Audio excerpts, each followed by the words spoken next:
Hi, welcome to the fourth installment of Q&A with Cheryl-Annette Parker and Emily Barlow. Today we're going to talk about what made her want to start performing audiobooks, and then whether I am a planner, pantser, or plantser. So if you were curious about that, this is the episode to listen to.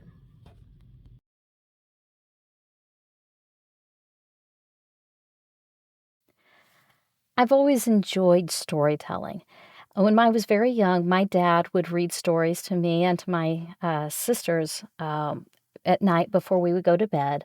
And he continued reading to us throughout our entire time that we lived at home, even well into our teenage years. But sometimes we would switch it up and we would get the opportunity to read to him.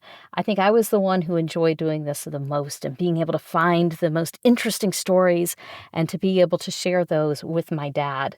And he would be doing laundry and I would be the one reading to him, or he would be driving and I would be the one reading to him.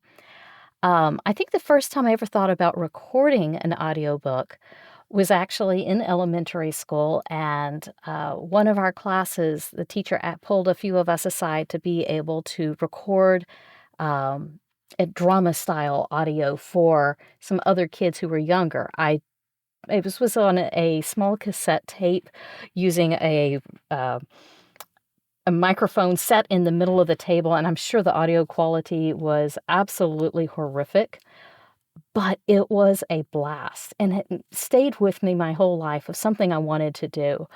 I went into engineering, and I've worked with software and audio and have run soundboards for various events and places. And then it finally occurred to me I could put all of this together and not just read stories to my own children, but also be able to record and be able to share those stories with other people as well. So I love audiobook recording as it kind of blends together a lot of my interest into one.